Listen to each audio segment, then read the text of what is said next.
Let's make it a good day.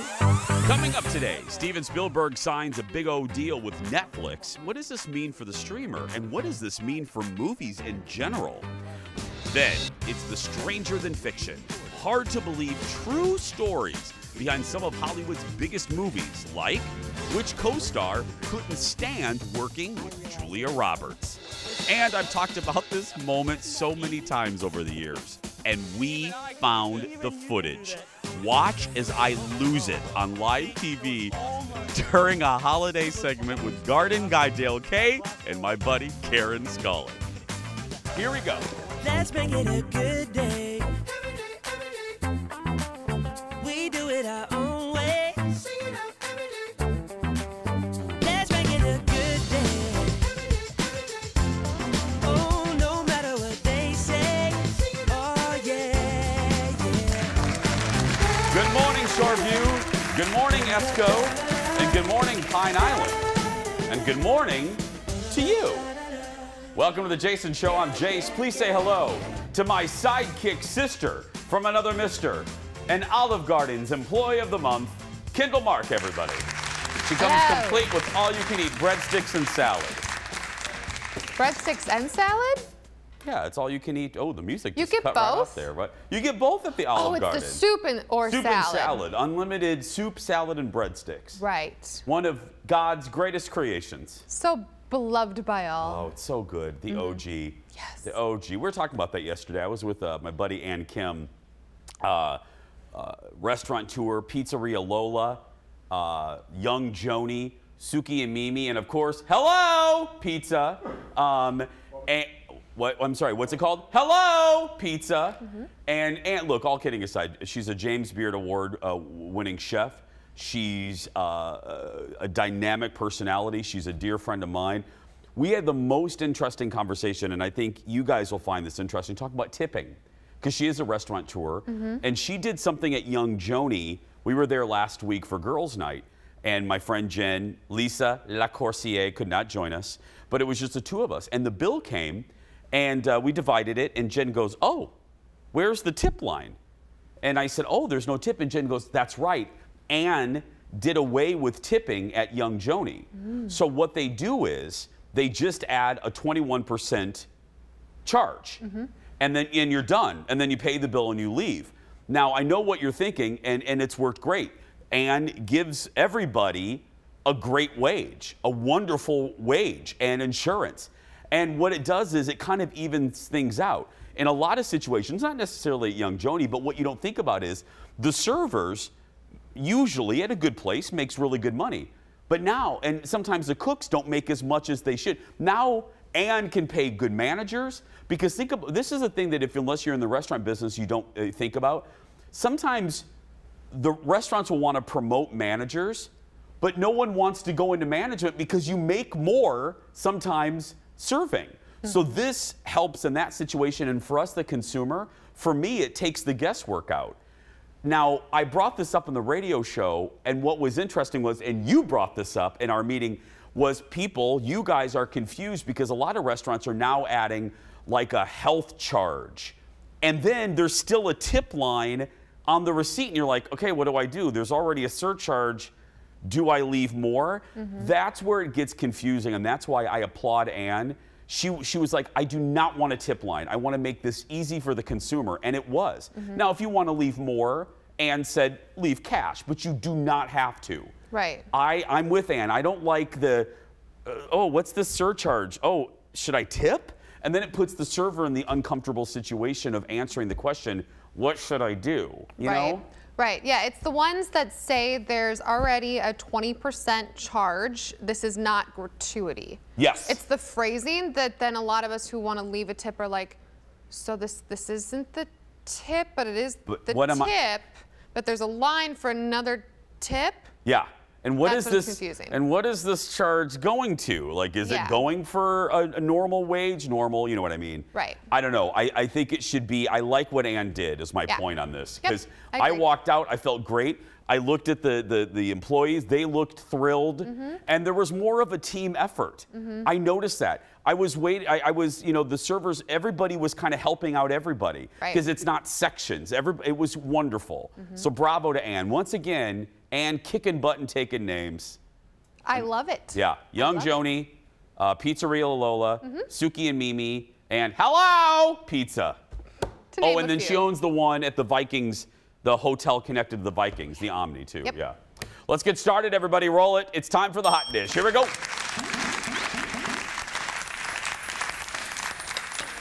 A little gentle eating. An unlikely marriage between a Hollywood icon and Netflix starts us off today. Steven Spielberg's studio, it's called Amblin, has inked a deal with Netflix to make multiple new movies a year. Steven has been against, you know, what a difference 2 years make, has been against premiering movies on streamers, but he appears that he caved into the new reality. Oddly enough, he already has a deal for features with Universal. Neither Universal nor Netflix will have a first shot at Steven's movies, or I should say Amblin. It's not all going to be directed by Steven, it's just his company. Instead, some will be made for Universal, and then some will be made for Netflix. Digest this for me. Okay, what this means is it's good news for us, the consumer, because Steven is still, he's not abandoning movie theaters. He's still going to be making features for Universal that will land in theaters, okay? But he's also, his company will also make content, feature films that will go directly to Netflix. So it's a win-win for us. Right. But is it a win-win for theaters? No. Yeah, because it's just Steven so isn't interesting to me. Well, yeah. Here's how this isn't a perfect analogy, but this is what I think. This is the era we're in right now. When TV first came out, theater owners, Hollywood freaked out because they thought, oh, if people can get entertainment in a box in their living room, people are not going to go to the movies. Well, that didn't happen. The same thing with radio to TV. Radio thought it was going to die when TV came out. I think the two things can coexist in this. I hate the term the new normal, but that's what it is. I think streaming and movies can coexist, and we already have some evidence on that. Wonder Woman 84, or I'm sorry, King Kong came out, still did well on streaming the same day, but still kicked it at the box office. Yeah. I think people will fundamentally always want to go out of their house for something. Where a teenager is going to go on dates, you know? People will always want to go to the movies, I think. I hope. I know I do. Yeah. You know, it's always going to be something Americans want to do in different ways, maybe not with the frequency we did pre-pandemic, but I think two things can coexist, and I think this deal kind of shows it. I wonder if they'll be his less, like, big films. Do you get what I'm saying? Like his less like, nope, whoa, whoa, whoa, boom, or if they'll all be kind of even keel. No, I think Ted Sarantos, the dude that runs Netflix, I think he got a Brinks truck and he backed it right up to Steven's mailbox and dumped a ton of, no, I'm making a joke, but no, the budgets will be exactly the same. There will not be a quality difference between what you see on Netflix and what Steven releases theatrically. No. Next in the dish, it took a while, but Jimmy Kimmel welcomed his live audience back. His staff had been filling the seats up until now. Hey, kind of like our staff. He gave the crowd some ground rules in case they forgot how to act in public. Look at this. So you probably haven't been to an event of any kind in a while. You've been watching on TV. Just a couple of reminders. Number one, you can't mute me. And number two, it's rude to go to sleep during the show, okay? Thanks for understanding. It's been a long time. In fact, we looked it up. The last joke I told in front of a full audience was about Tulsi Gabbard. Do you remember her? Me neither. The joke was Tulsi Gabbard is still in the running for president in the same way the movie Cats is still in the running for Academy Award. That's about how well it went over the first time, too. But so ABC allowed 89 people to be in the audience, 89. So it wasn't quite full, but they had to be fully vaccinated and masked. So that's how they're doing. And don't forget, Jimmy tapes in California, so California has its own regulations. You know, we'll probably do some version of that. I have no idea what our new boss, Marion Mim Davey, that's our new, the big kahuna, the big banana, the queen. We'll give away her car now. I'll start giving away her items now that she's a big boss. Yeah. Anyway, I have no idea what Marion Mim Davey is going to do. I would have guessed. I don't know anything, even though my name's on the floor. Probably will ask for masks for a while. I don't know. Who knows? But we'll get them back. She wants people back in here, and so do I. Sarah Paulson was also Jimmy's guest. She talked about the time she was invited by Carrie Fisher to a theme party. Look at this. She asked me if I wanted to come to Gore Vidal's makeout party. Was the What? title? It was a Gore Vidal's makeout party. Gore Vidal was a writer, and They don't know. He would bring. Gore Vidal was a person, a man, a human man. He's a human man. He would bring. He was a writer, and he would bring like people. He'd have these interesting parties, right? Yes, and a makeout party. Carrie had this, and it was her idea to call it the makeout party. Oh. Where Shirley MacLaine was. I mean, it was I think Queen Latifah was there. All these people were there, and I was obviously panicked because neurotic. Did people make out? I didn't see anyone make out, but there was a hat with names in it. And you were supposed to make out with whomever you pulled out of the hat. Really? Wow. And Matthew Perry pulled my name out of the hat and Wow. then promptly left the room. And I was like, Wait, how do you know he pulled it out? because I saw him, he was like, oh, well, and he's like, I got you. And I was like, well, let's kiss. And he was like, no. And he. No. It just, we knew She each other eventually was got what she deserved. The two ended up working together on a project that involved kissing each other. Kendall, have you and Jordan ever been to a kissing party? I mean, we talked about this a little bit yesterday, but... You know, I can't say I have been to a makeout party where you draw a name out of a hat and you make out with the person. Have you? Oh my God. Still ahead. Is this real life? There's no laughing in the audience. No, I haven't. No, are you kidding me? Nobody wants to kiss me. No. That doesn't happen. No. Colin Matheson wants to kiss you. On odd days of the week. Still ahead, we're getting our first look at the new season of Ted Lasso, and later, Katie's quest for love continues. Producer Ted is back, recapping an emotional week on The Bachelorette. And we're getting more answers about who is and isn't there for the right reasons. And then, we're hopping in the time machine and remembering a memorable moment with Dale Kaye. We found the footage, everyone. Do not turn that dial. We'll be back. Our kissing party continues after this.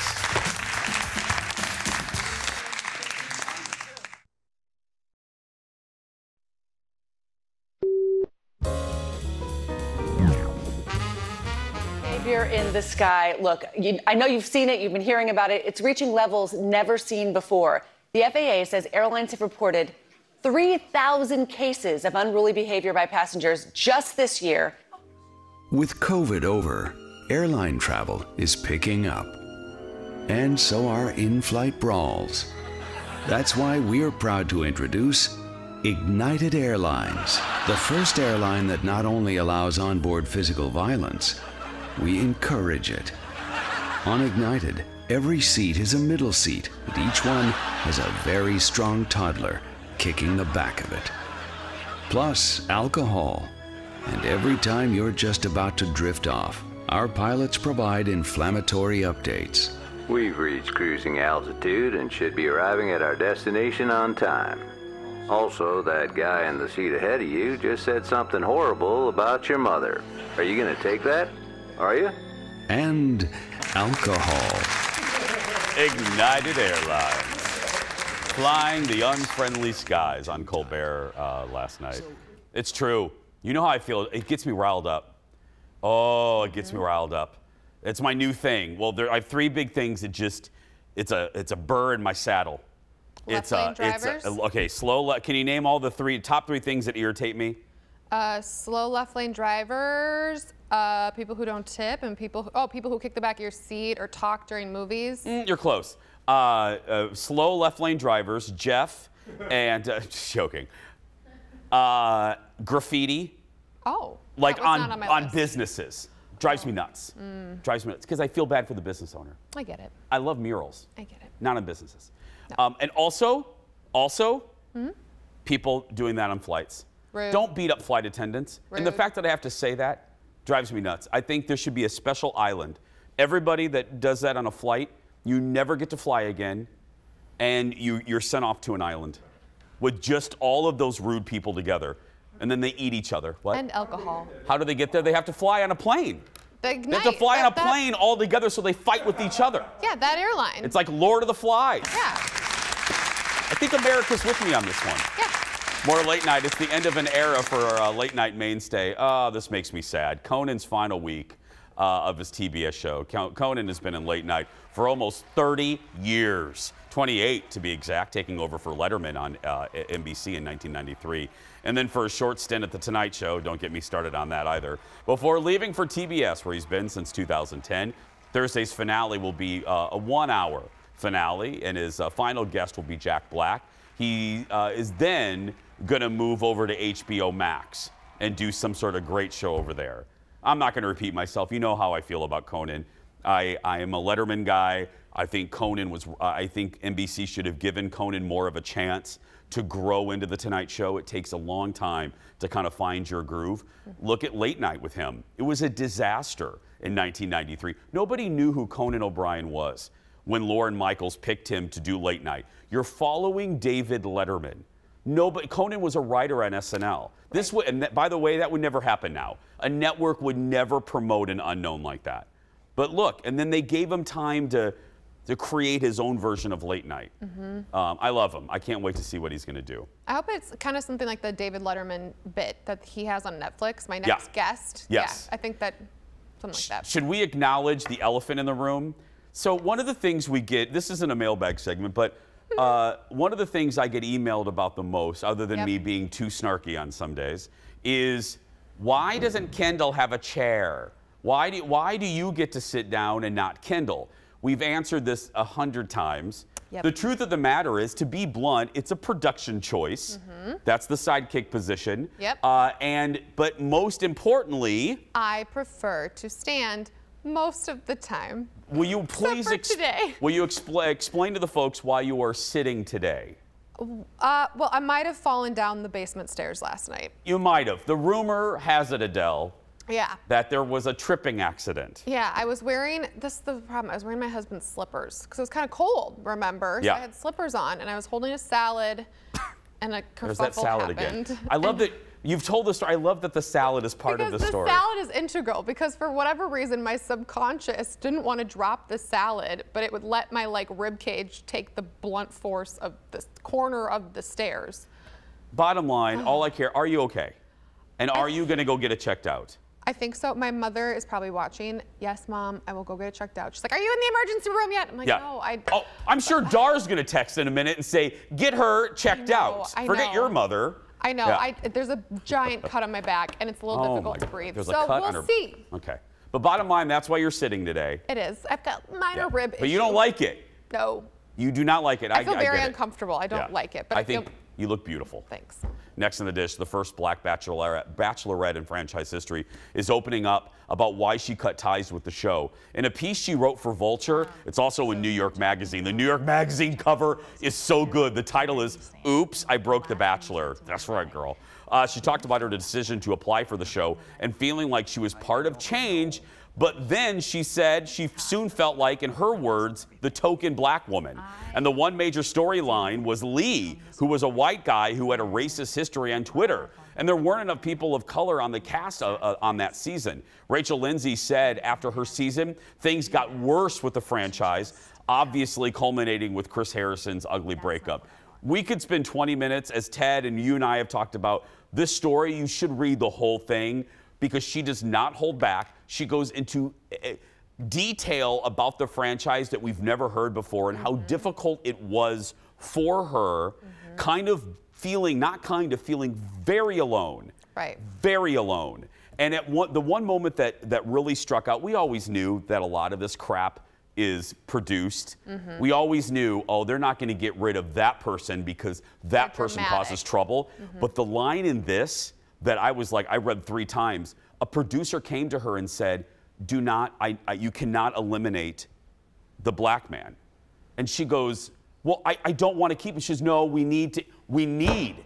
And she goes, and I was so proud of her. She looked at the producer, she goes, this is not my problem. This is your problem for only casting one black guy on the show. Right. I was like, you go, Rachel. Anyway, it's fascinating. A fascinating look inside that franchise from a very unique perspective. Yeah. Absolutely. I can't, and she was always very open about the pressure she felt of being the first black host, franchise lead, period, Bachelorette or Bachelor, and how it just kept going and just picking at her, and how there's the Bachelor fans that are like Ted or me, and then there's this other sect of toxic fans. It's just gross. Man, good for her. Yeah, Get it all out. You know me, I don't get overly sensitive about, I'm not fully on the cancel culture kind of train, but you read some of, she is not just throwing out terms. There is a portion of the Bachelor fandom that is gross and misogynistic and racist and just disgusting. Yeah. But I will say too, there's a part of fandom in a lot of franchises. I talk, Star Wars was gross, and I love Star Wars, but it's Sports fanatics can get real weird. Yeah. Again, hashtag, this is why we can't have nice things, because morons ruin it. Yep. Yeah. Not you good people, morons. Yeah, the dummies, like the people who aren't watching us right now. Exactly. They're watching The View. People screaming at each other. Next in the dish. It was one of the breakout shows in its first season. Now the new season of Ted Lasso has a release date. If you haven't seen the new trailer, look at this. People saying there's something wrong with us. Not the way I see it. I believe in communism. Rom communism, that is. If Tom Hanks and Meg Ryan can go through some heartfelt struggles and still end up happy, then so can we.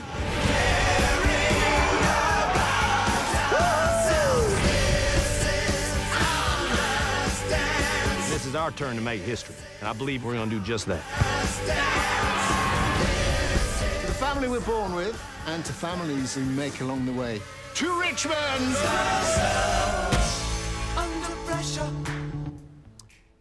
The show stars Jason Sudeikis as an English soccer coach who doesn't know anything about soccer. The new season drops next month on Apple TV+. This is one of those that kind of snuck up on people, and other than the morning show, is probably the only Apple TV show people talk about. And you can tell because Apple TV is spending money on advertising. I see it everywhere in my social media feed. I even see billboards.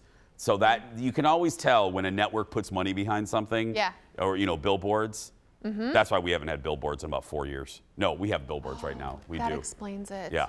Where's there a billboard? We have electronic billboards, thanks to Bert and Marion Mim Davey. That's right. Are we going to go take a selfie with it when I can walk normal? I don't think you're on them, though.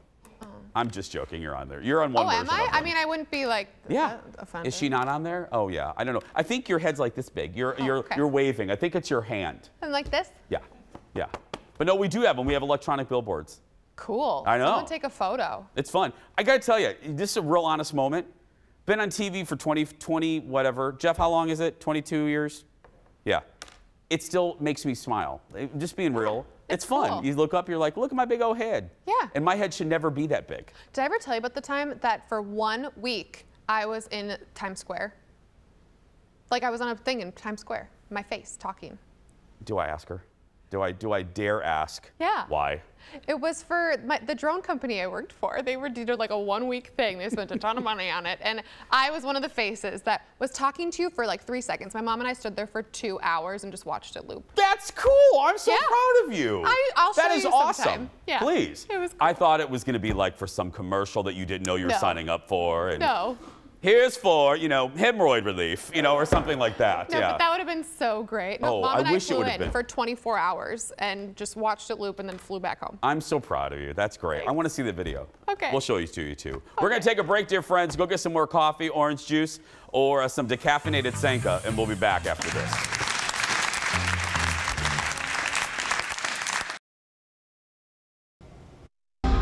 I hate seeing her upset. And now she's thinking, is anybody here for me? And I don't think that's okay. It's a guy's job to protect her heart. And it's my job to create an atmosphere for Katie to feel secure and safe. That means that I need to do something about it.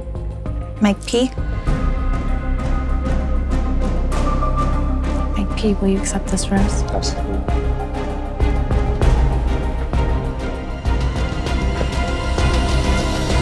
This isn't something that we want to do right now because of what you've gone through. But we feel as a unit, it's our job to protect your heart. And we've come together in solidarity that we think that, unfortunately, what Carl said wasn't the truth. And that's, as a unit, we really feel that's what you need to hear. As a unit? What do you mean as a unit? What's the military? What is it anyway? God, I hate the show. An unprecedented move during the rose ceremony. The men and Mike P putting their foot down saying Carl is not there for the right reasons. Imagine that. The drama heats up on The Bachelorette and things getting seriously emotional this week as Katie's quest for love continues. And that means, once again, it's time for 32% of America loves Ted. That's right. Joining us from Bachelor Nation headquarters, and I will say, Kendall said it again, Ted represents the good side of Bachelor Nation. Thank you, thank you. Not the other horrible people. Good morning. My poll numbers are sinking. Yeah, I know, 32%. I mean, you know, that's what happens. You're popular until you get into office, and then your poll numbers sink. That should be the floor, though. That's right. At least it's bipartisan. What happened, Ted, what happened to Carl? What's going on with that? So remember last week, Carl kind of dropped the bomb, being like, you got rid of one of the crazy guys, but there are some other people here who aren't here for the right reasons. And she was like, what are you talking about? And he didn't really have any proof. He didn't really back it up. And so then he told the guys, and the guys are like, what are you doing? And then she canceled the cocktail party. Well, then, as you saw right there, he got called out, and then she eventually sent him home. Well, okay. Yeah. That was, they use a lot of superlatives on that show, but that rose ceremony was perhaps one of the more dramatic moments ever that I've seen. We've never seen that before, No. where you kind of put the Bachelorette in that position where... Yes. And I don't know how I feel about it. I think she should be able to make that decision and not be forced into it. Ted, tell the folks about this group date, if you will. I didn't know if this was a joke or not, but it got real fast. So this was, they brought in your favorite, Nick Viall.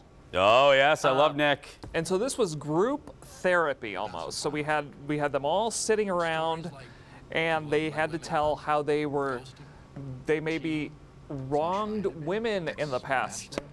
So like cheated or ghosted or whatever. So these guys, I mean, some of them got emotional and tears and stuff. And I was like, what is... Okay, Ted, can I ask you, as a member of... I'm not asking you what you expected. Was being the Bachelor, was that a prerogative for you?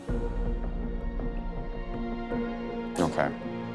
I can't be disingenuous to you guys, and I'm not gonna be. Yes, coming into this, one of the thoughts on my mind was potentially being the next Bachelor.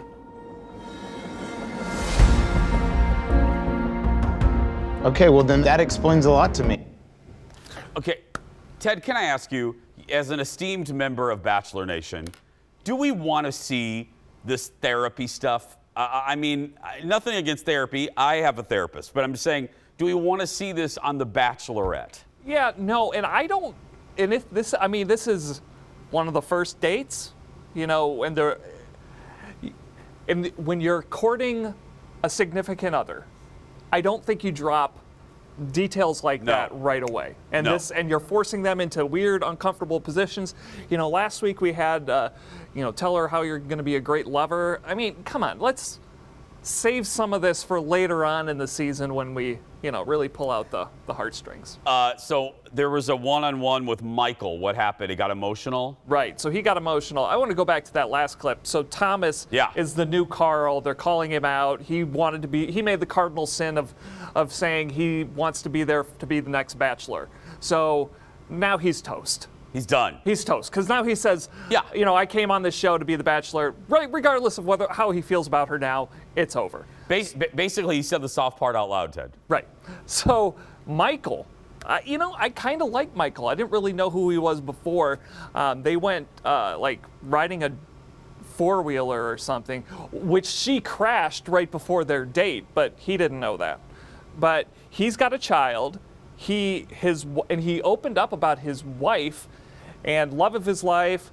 Then she got breast cancer, died about 3 years ago or so. Really emotional. Katie got emotional, but I think he could be one to watch. Okay, let's talk about Connor. If you're keeping score at home, we're moving on to Connor. You like him, but he does something, I'm reading, that makes you uncomfortable. What is it? I didn't know if this was the first time he kissed her, that it was weird. But so remember, Connor is cat guy. Connor's cat guy. He's the guy who came out of the limo as a meow. Yeah. And so the way he kisses her is just very, it's uncomfortable. Let me look at this. Let me look at this. Is he going to do it here, So Ted? he's kind of laying it out on the line here for her. You know, you make me feel seen. I find you attractive. And here it is. Wait for it. Is he going in? What's he doing? And then I think he wants to neck her at the end, but she kind of. That's aggressive. I don't know. I don't want to judge people on how they kiss, but that's what we do here on the Jason Show. It's this motion coming up that really freaks me out. It was kind of like a porpoise coming up for some chum. Yeah. I think he can tweak that. He'll be fine the rest of the season, but I think he needs to tone that down. He can tweak that.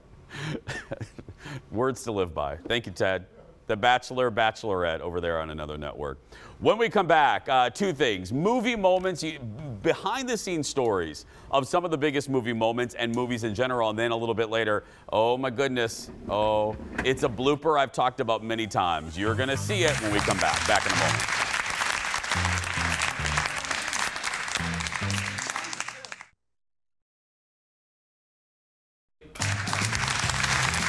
Welcome back, everybody. Kendall's back, sitting down.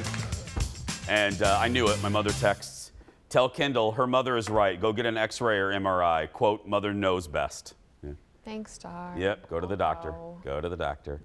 When it comes to movies, most of us only think about what we see on the screen, but a new list is documenting some great behind-the-scenes stories, moments that you guys might not know about. The BuzzFeed list is titled 23 Jaw-Dropping Events in Movie History That Actually Happened. So we picked up a few of our favorites that we thought you would enjoy. First up, you may know this one, but if not, the original script for Pretty Woman was much, much different than the final result. At first, it was actually a gritty drama that ended with the Julia Roberts character spending her earnings from Richard Gere's character at Disneyland. I'm all right with that one. But the studio and directed wanted a happier take and loved the chemistry between Julia and Richard Gere, so they changed the ending. Yeah, and then now the legend has it there was another version where she actually dies. Yeah. I don't know how it ends, right? They get together, right? Oh, that's right, because you haven't seen it. I forgot. I tried. I watched one of those other ones you like, My Best Friend's Wedding. Yeah. I watched that. You'd be really proud of me. I thought of you. I love how you refer to Pretty Woman and My Best Friend's Wedding as, oh, those two that you like. The world likes those two. Well, they're the world minus maybe 12 people. Yeah. They're the two that you talk about. That You're I'm like, right, I've never sweetie. seen them. You're right. Up next, another Julia Roberts movie. This is juicy, y'all. It's called I Love Trouble. Haven't heard of it? Yeah, there's a reason, because it bombed.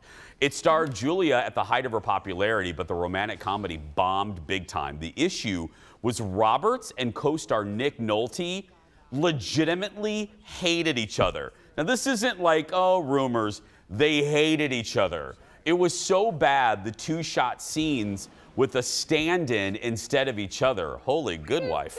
And after realizing they had no chemistry, the studio freaked out and changed the marketing of the movie from a romantic comedy to a thriller. How do you do that? Well, you just pick out all the scenes where it shows the two hating each other. Yeah. No, I remember hearing about this, and the two have basically said as much in interviews. Nick Nolte basically said she was a spoiled brat and threw tantrums. She said that he's gross and was just disgusting and not nice. Oh. Yeah. Wow. And if you watch that movie, you can tell it's two people that hated each other. Ugh. Kind of like this show. Yeah. Yeah. That's why I chose to sit. Yeah. I'm the Julia Roberts in this one, though. Why do you think I fell down the stairs? Jason was over last night. Wow. Down the stairs. Ow, I can't laugh. Yeah. See, now I'm going to make you laugh just so it hurts. It hurts. Next, the beloved movie Mrs. Doubtfire. 8 years after the original, Robin Williams started working on a sequel. This is true, where Mrs. Doubtfire followed his daughter to college. The issue was, no one could figure out how to bring her back because, well, Mrs. Doubtfire was revealed to be Robin at the end of the first movie. So everybody knows it's Mrs. Doubtfire is dad. So how are you going to do that? They got real creative. I bet they tried for a really long time. Yeah. They were like, how can we do this? Another story of a sequel from the list, and this one is bizarre. Gladiator won Best Picture at the Oscars, and producers started working on a sequel. The issue was Russell Crowe's character, spoiler alert, dies at the end. One idea was to have his character return from the dead and travel through time to keep fighting as a warrior. Luckily, smarter heads prevailed. Finally, the classic movie Ghost. Get this, Bruce Willis was first offered the starring role opposite his then actual wife, Demi Moore, but he turned it down and it went to Patrick Swayze. Whoopi Goldberg, and this is shocking nowadays, wasn't the first choice for Oda Mae Brown, but got support from Patrick and others, going on to win an Oscar. Patrick Swayze literally went to the producers and said, I am not going to do this movie unless you have Whoopi. And when Patrick sadly passed away, Whoopi Goldberg did a beautiful tribute to him on that crappy show You Don't Watch The View. And it was beautiful. Go on the internets and Google. It's really sweet. You could tell, this is my thing for the internet. Yeah. You could tell that she really loved him. Yeah. And he really did. And can you imagine if you're a studio head and you have watched Whoopi Goldberg read for Oda Mae and you're like, no, I'm going to pass on that. Yeah, no thanks. You shouldn't be a studio executive. Dumbhead. We'll be right back. Stay with us. Back in a moment.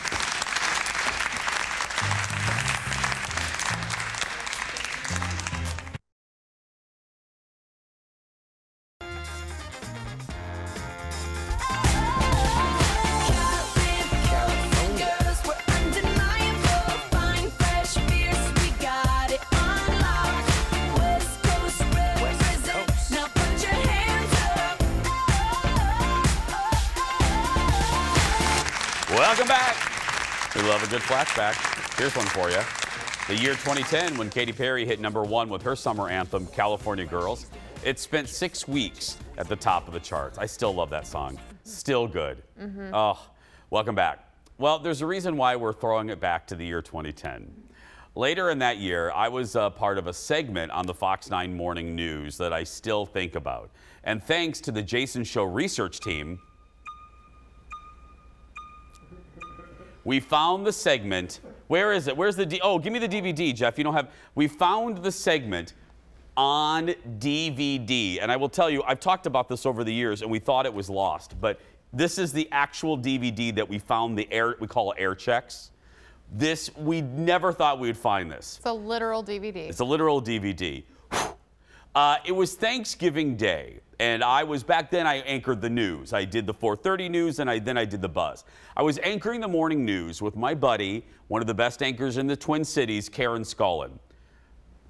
Our friend garden guy Dale Kay taped a segment with me earlier that week, because, you know, we were doing that for the holidays, with some ideas on last-minute holiday decorating using things you may already have in your house. Look at this. So kind of scurried the cupboards as well, and I've got all sorts of things here. I got some beans, some white beans. I'm just going to use a simple dish. You could use a bowl. Yeah, I found these. I found bowls like this at the dollar store recently. You can get these are really cheap. Use these things over and over again. I've put those in, maybe some apples. You could set a candle in the middle here if you like. Look at that, Dale. It's Martha Stewart look without Martha Stewart's effort. Isn't that easy? Even I can do this. Even you can do that. Look, okay, that's there we go. Look at that. Oh my goodness. See, it was We've lost almost control of the centerpiece. It was almost Martha Stewart. Now a glass bowl like this is simple and easy. You could even use a houseplant. I have a wonderful little orchid. You could elevate it with a plate just like so. So Thanksgiving doesn't have to be a stress. Comparatively, no offense to this one, that's a little scrawny. Like if I saw that on the table, I mean, but maybe having Thanksgiving for two. Oh, good. Oh, romantic. Or intimate leftovers. I mean, look at this. This is like Charlie Brown's Christmas tree right there. And I just shoved, the beauty is, I just shoved it in a little glass like that. The glass is even dirty by crikey. And then away you go. Bob's your uncle. You got a little intimate. We told you this segment was low effort. Dale didn't even clean the glass. So there you go. You can put that. And speaking of scrawny, that's back when I would eat 4 fish food flakes and 3 almonds a day. My goodness. Anyway, so here's the deal. So that was running, because, you know, we pre-taped those. I'm on the anchor desk with Karen Scullin, and we're watching how brutally ugly that centerpiece is. Like, I mean, the and apples. we're dying. Like Karen, while the story's running, we're at the anchor desk, and we're trying to be serious broadcasters, and Karen and I couldn't stop laughing. Well, specifically me. Here's the aftermath as we tried to continue doing a normal newscast. Look at this. Those were fabulous. All right. Okay, hey, if you need to make a last-minute run to the grocery store this Thanksgiving, there are some Rainbow and Cub locations open in St. Paul in the Southeast Metro. All good. We taped that yesterday, and I love Dale K, but that little one, I thought that is just the ugliest thing I've ever seen. The one with the root coming out the bottom? That was really classy.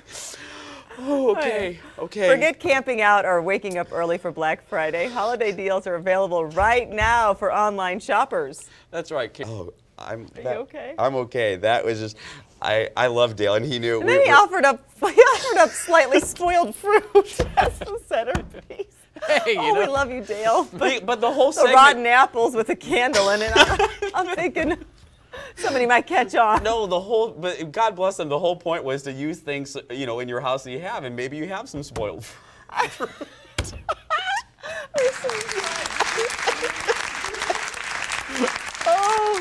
Oh, God. It's just, we went to poor Eric. Oh, it will always be one of my favorite moments of anchoring the news with Scullin. Oh, we kept laughing all morning long because bottom line, it was Jeff, me, and Scullin and the meteorologist. That's all that worked on Thanksgiving. So we would have put anything on air. I mean, we're just trying to fill the show. Oh. And we rolled that, and Karen looked at me while the package rolled, and she goes, "Can we say how ugly that is?" And I said, "Yeah, the viewers can see how ugly." She goes, "And I think that fruit is spoiled." And I said, "It is spoiled." Oh my God. He just some nasty, nasty spoiled fruit in a container. Oldie moldy beans. Oh gosh, I love her. That's when my love for Karen Scullin was cemented. Again, one of the best that we have. Anyway, thanks Dale K. Oh, we're gonna take a break. We'll be back right after this.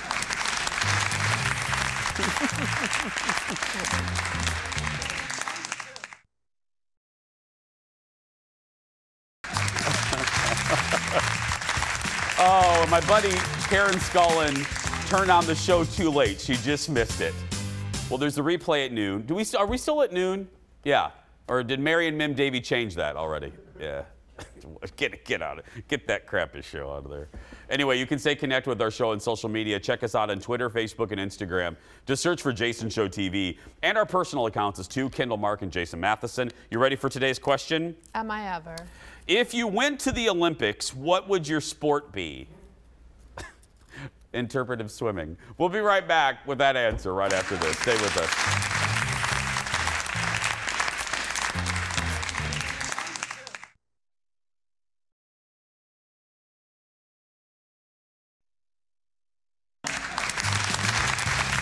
Welcome back to the show, everybody. Thanks for being here today. Greatly appreciated, as always. Our bubblegum goodbye question. If you could be in the Olympics, what sport would you do? Ladies first. I'd probably be in track, in like one of the really short distances. So you just run really, really fast for like 10 seconds, and then you're done, and you get to just party and watch. Oh, okay. Yeah. Bowling. Bowling? Bowling. It's not the I don't know Olympics if that's anymore? in the Olympics. I thought it was. Golf is. I think bowling is an Olympic sport, isn't it? Hey Siri, is bowling an Olympic sport? I don't think so. Here's what I found from Wikipedia.org. Since 1979, the International Olympic Committee has recognized the FIC, and later WB, as the sports world governing body. WB establishes No, make her stop. She's not making. Okay, I got to stop her. No, but all the Only girls, once? Oh, it was a demonstration. Oh. all the track girls are really cool too. They all have like really cool jewelry and nails and hair. So I would be like hanging out with them. I'll do the interpretive dance. Rhythmic gymnastics? Is that what you're trying to say? I'm doing it again. Rhythmic gymnastics. I'll do that. I just want that ribbon. I want to wear a shiny leotard and a little ribbon. Okay, that's cool. Live your dream. Martha, I thought he was straight. What? Are the interns are laughing at me. That's never a good sign. Tomorrow, we go back into the kitchen with Coco and Lala, see what vegan creations they're going to make. I think I'd be really good at it, though. I really do. I have faith. Yeah, you do. That's it. That's it for us today. We're done. If you're watching and you're a kid that's being bullied, you go out there and be yourself because nobody can tell you you're doing it wrong. Thank you for watching, everybody. We'll see you tomorrow. Bye-bye.